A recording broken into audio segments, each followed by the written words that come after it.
এই যে আমাদের পূজার মণ্ডপের কাজ চলমান রয়েছে।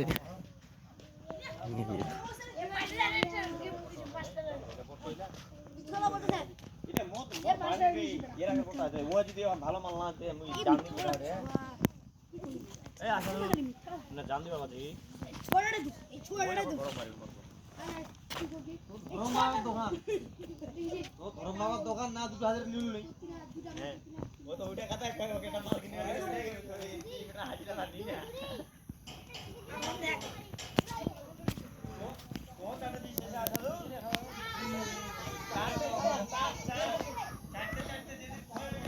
এই যে আমাদের পূজার পুরো প্যান্ডেল এবার ছোট পরিসরে আয়োজন করা হয়েছে। এখনো কাজ সম্পূর্ণ হয়নি, আমরা কাজ করতেছি, আমাদের কাজ চলমান রয়েছে। রাতের মধ্যেই কাজ শেষ হবে। আমরা সকলেই আমন্ত্রিত।